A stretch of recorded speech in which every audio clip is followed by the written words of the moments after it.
Hello and welcome. Our guest today is Peter Sutherland. At age 34, Peter Sutherland became Ireland's youngest ever Attorney General. And 5 years later, he moved to Brussels, where he became the youngest EU Commissioner in history, serving as Competition Commissioner for President of the Commission, Jacques Delors. In 1993, Peter Sutherland became Director-General of the General Agreement on Tariffs and Trade, the predecessor organization of the World Trade Organization. During that time, he was instrumental in bringing about the successful conclusion of the Uruguay round of global trade talks, the last such round that has been completed. Peter Sutherland served as the first Director General of the World Trade Organization, and since he left Geneva, he has served as chairman of both Goldman Sachs International and BP. He served on a great many boards, organizations, and institutions, and we're very glad to have him with us today. Peter, welcome. Thank you very much. You've just written a report with some luminaries in the world of trade entitled The Doha Round, Setting a Deadline, Defining a Final Deal. And in this report, you and your co-authors call for a deadline by which time the round is either concluded or put on ice. Why is this deadline so important?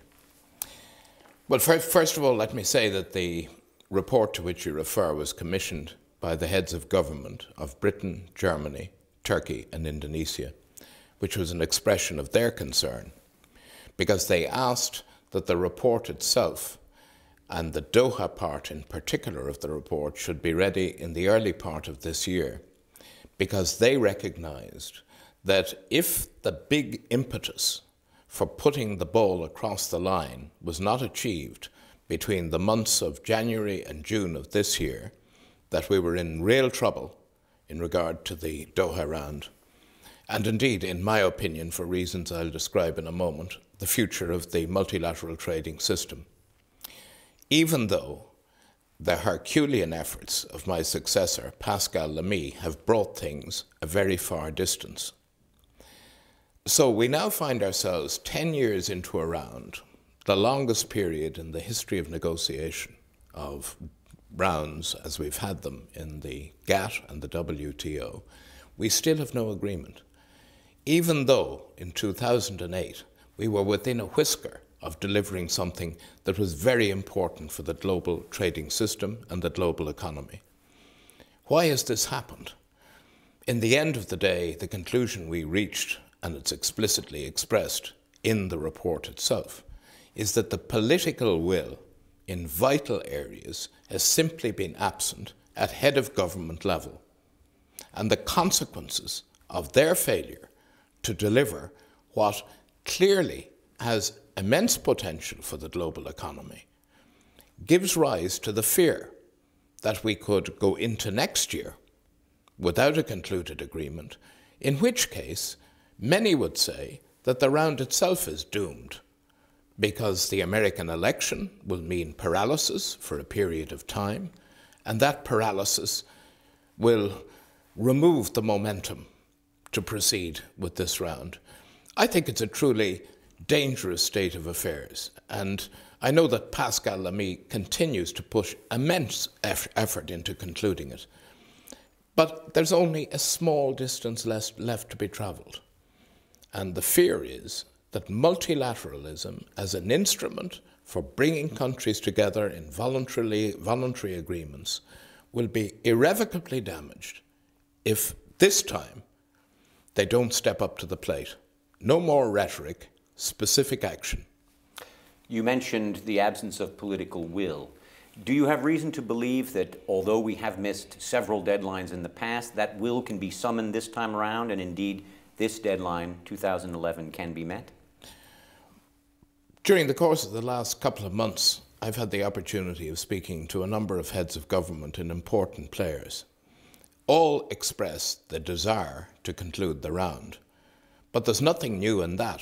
Many of them have subscribed at G8 or G20 level to general statements of intent in the past.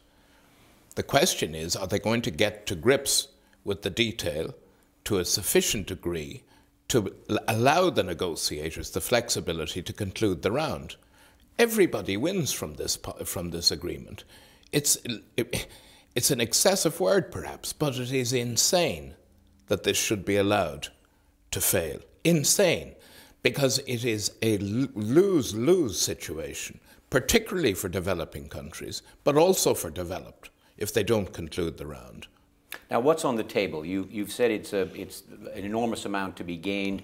What kinds of gains can be achieved? And looked at another way, what would the price of failure be?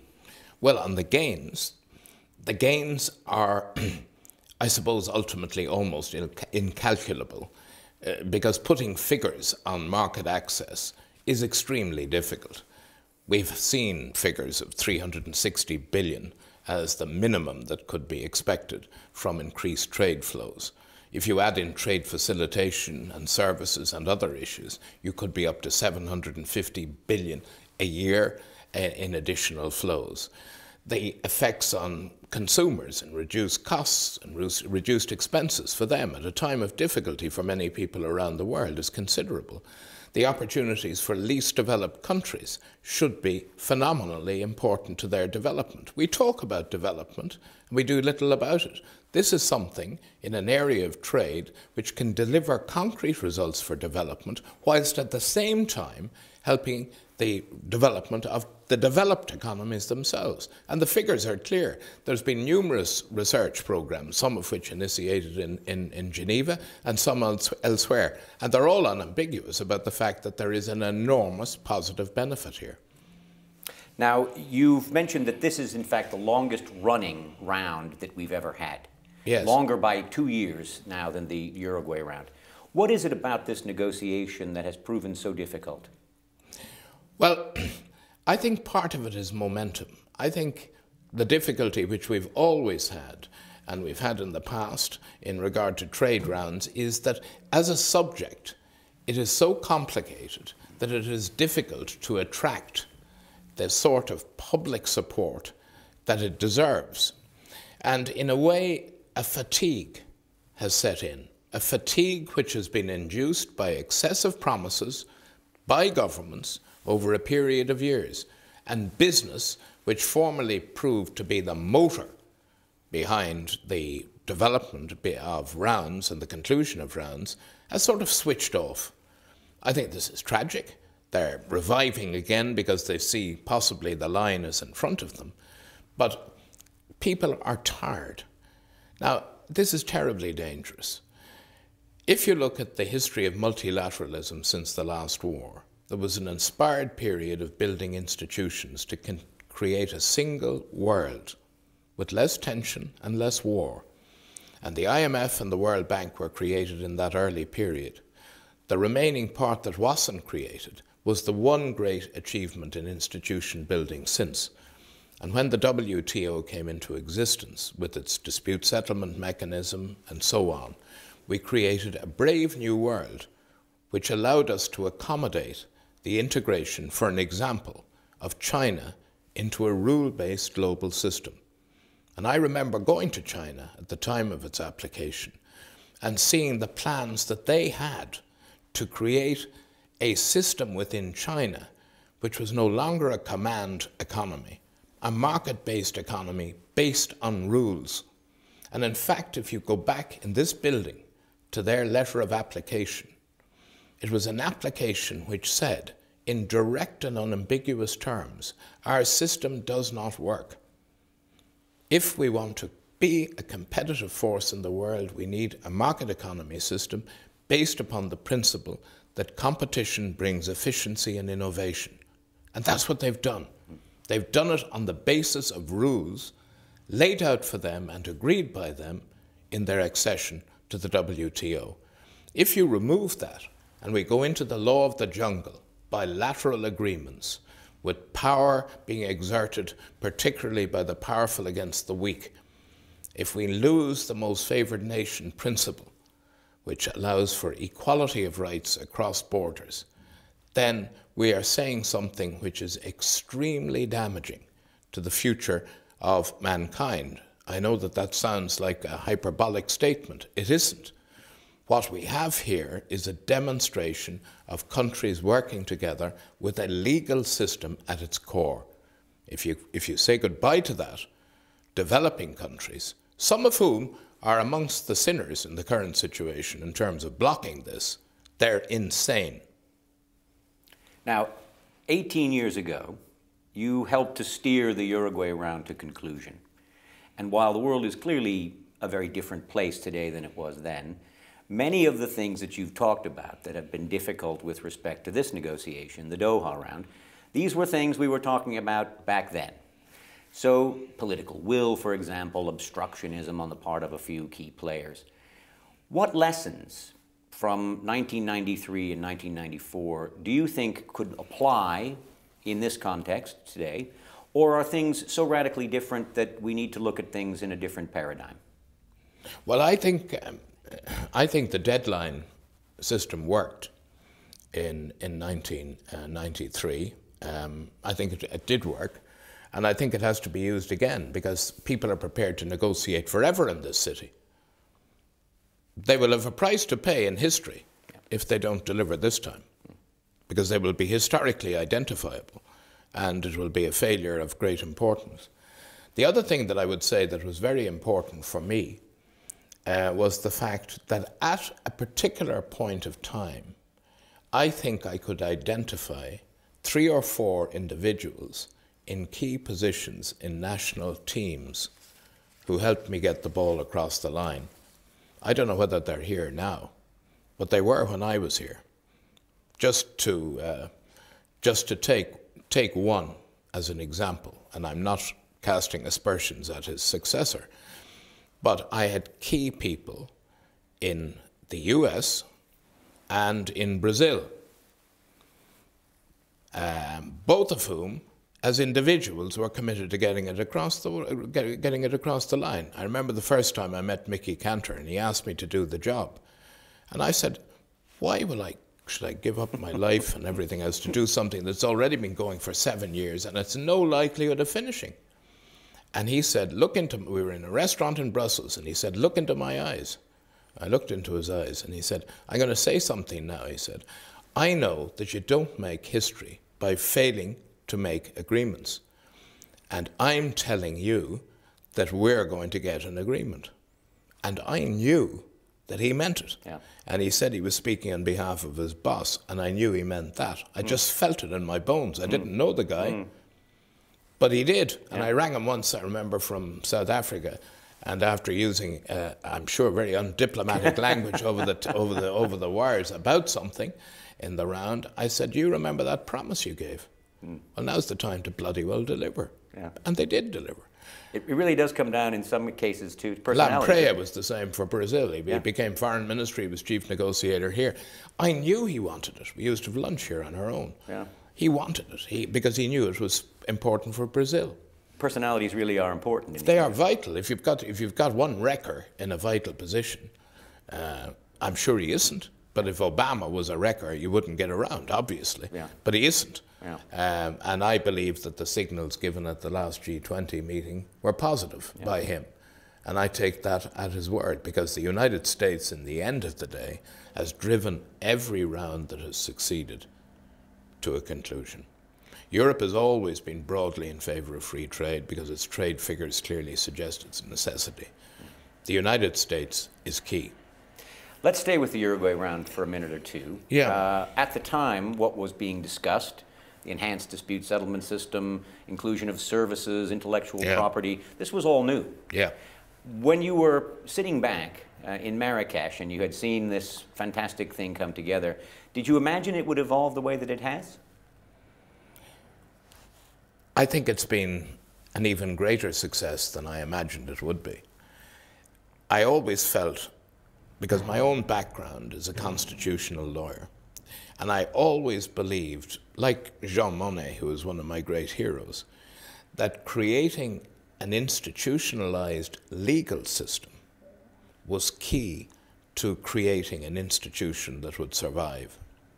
And I think that the dispute settlement mechanism was that key element, and is the key element. It is the great advance that was made through the creation of the WTO, plus the other matters, the additional areas of activity and so on. All of these, I think, made it different, a distinctive organization which the world had never seen before.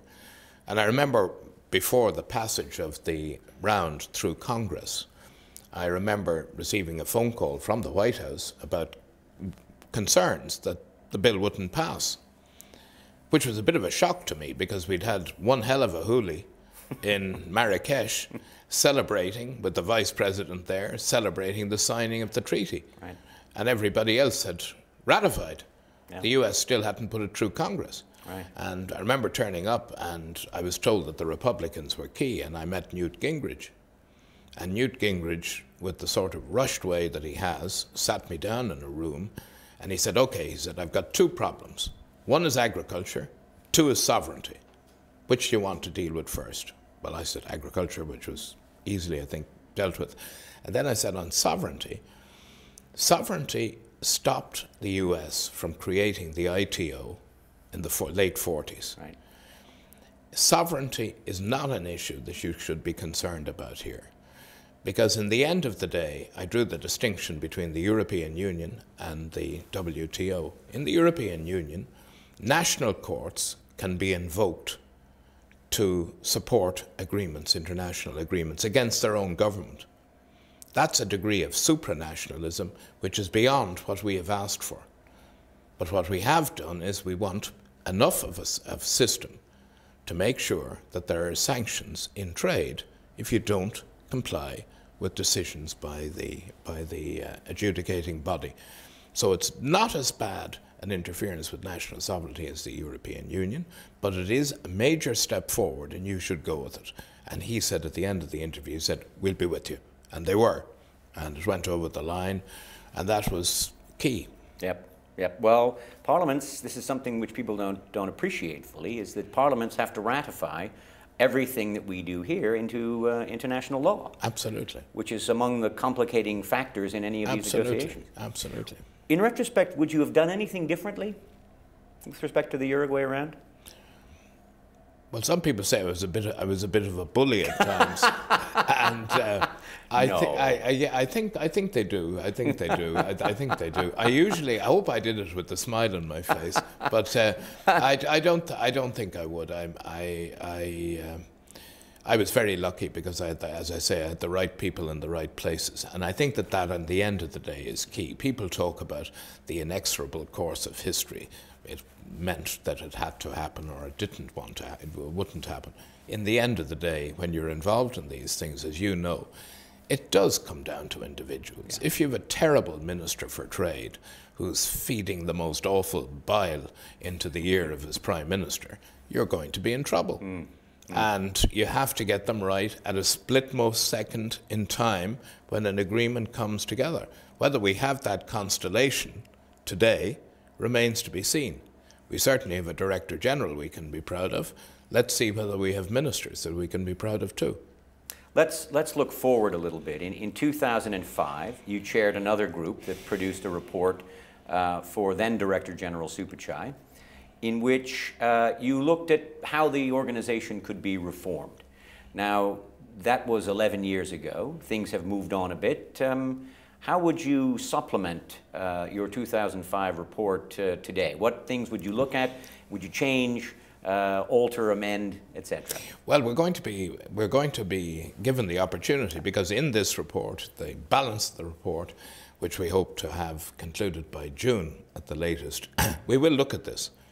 And it's an area that I'm particularly interested in. Without taking from the absolute brilliance of the first report, I'm sure that there are elements to it that can be adumbrated and expanded.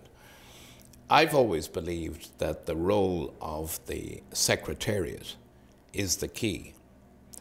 And the right and power, which is a complicated subject to go into, to initiate, given to the Secretariat in terms of policy initiatives, the power of playing a very active role in setting the agenda, even beyond what it does today, and chairing sessions of various kinds and descriptions, is extremely important. I know it's a member state-led organization, but I had the inestimable value when I was Director-General, because I insisted on it, that's probably why they never allowed it to happen again, I insisted on being chairman of the Trade Negotiation Committee. And I think the Secretariat is, as an institution, is